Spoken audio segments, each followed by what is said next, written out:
Pete.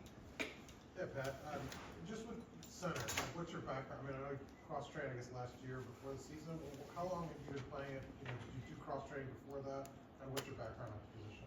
Oh yeah, my first 2 years was all center. So 2 years straight, and then I moved over to guard for my junior year. Played 13 games there, and then last year played 13 games at center. So honestly, majority center work. We'll go Pete, second on your left, and then Zach. Pat, I guess, what did you like about playing the center position, and then what was it that intrigued you about coming to Indiana? I'll start with the position first. I honestly, it's just that the center of the offense and that command that you have for your guys and the trust that you build between your guys and the guys to the right of you, the guys to the left of you, and then you're right there in the middle. So, I've always thought of myself as a good communicator, and that leads to the football field. So, it's obviously, you're always learning. No one's perfect, and I've really taken strides to, become the best version of myself, and that's helping the guys next to me because that's the job of the center. And then just IU in general. I mean, just an unbelievable opportunity. Obviously, I saw the year that those guys had last year, and the momentum in this program right now is remarkable, and I couldn't wait to be a part of it. And I knew the center spot was opening. I knew Katie was leaving. So, and then when I got to talking with the coaches, I loved everyone. And what really did it for me was the guys in the locker room. Like, can't say enough high things about them. I mean, it's just a great group of guys in there, and it's a great bond we're building for sure. We'll go on your left to Zach, and then to Jared. I guess for a center in particular, what are kind of the most important aspects of the relationship you build with Coach Bostad? What he expects from you, what he needs you to communicate.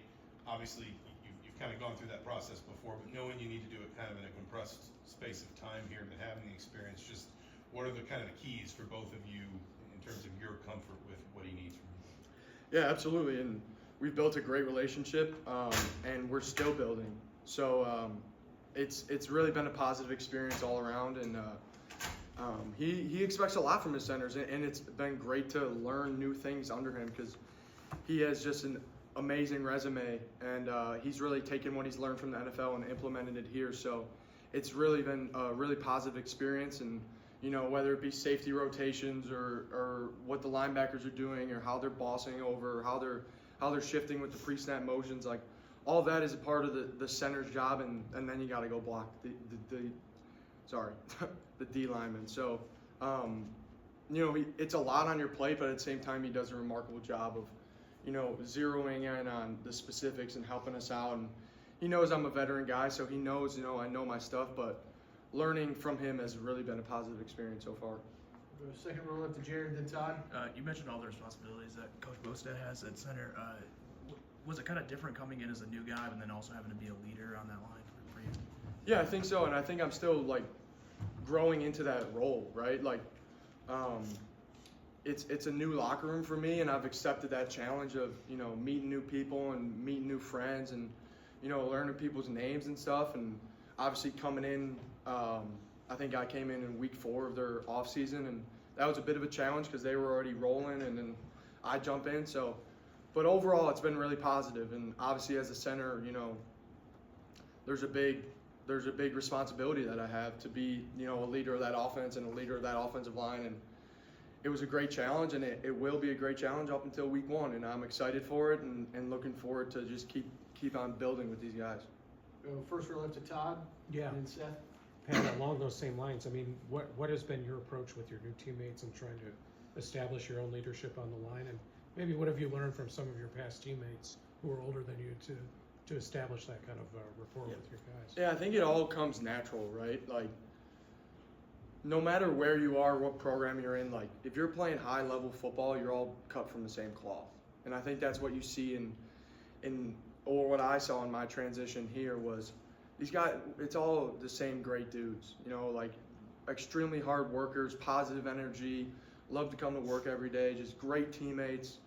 But then you get outside the facility and they're just awesome dudes to hang around with. So building that and hanging out with them inside the facility, outside the facility, it's been great. And like I said, I kind of learned that if you're playing big time football, you're cut from the same cloth, and it's really a natural process, and it's gonna keep building all the way up until the season starts. We'll go Seth, front row left, and then Daniel. Yeah, Pat, obviously you know with Notre Dame you played against Indiana in the playoff last year. Just what was that experience like for you going up against Indiana and that defensive line, and how much insight did that give you to the program? Well, I'll say they were really good, and Coach Haynes runs a remarkable defense, and game planning for them was a huge challenge. And I think they were the #1 rush defense in the country when we played them. So it was great. And then it's funny being here now. Like people always throw jabs or jokes or something, but I saw CJ in the hallway yesterday, and that was kind of my matchup the whole game because he played interior. And no, it's been great though. It's been cool, and game planning for them it's kind of unique because now I know a little bit about them coming into spring ball. So it's been great. Go on your right to Daniel, and then Joe. On that note, kind of as well, you kind of saw that success last year afar. When you're in the program up close, what has made it so successful in your eyes here? I think, like I said in a previous question, it's the guys in the locker room. And from my experience, the greatest teams are always led by the players. There's great coaches, but the greatest teams are always led by the players and the leadership in the locker room. And I see that here. I really do. And it starts with guys like Fish and Mikhail and Carter Smith and Bray, and then you add in me and Fernando. It's just this, and there's a plethora of others, and it's just this compilement of dudes that just want to make each other better and are really in it for one goal, and that's to be the best version of themselves, and that'll lead to being the best team on the field on Saturdays. We'll go Joe, second row on your left, and then Pat, you snapped to Riley Leonard last year, snapping to Fernando this year. Kind of, what are the differences you see in those quarterbacks, and how's Fernando kind of stood out to you? I mean, it's been a really great transition. He was like the first guy I met when I took my official visit here, and he came to all the lunches with us. He was blowing on my phone, and is he sitting over there? No, he's been great though. I mean, I honestly see a ton of similarities between the team. I just see like gamers, like. I think that's a great compliment you can give someone, and it's just they're gamers. They know how to get the job done no matter the circumstances, and can't wait to keep on growing our relationship and just keep playing ball. Zach, front row right, then Josh. What from your experience last season in the college football playoff with Notre Dame can you bring over to this program to help Indiana get to that next level? I think the greatest thing I learned is just like.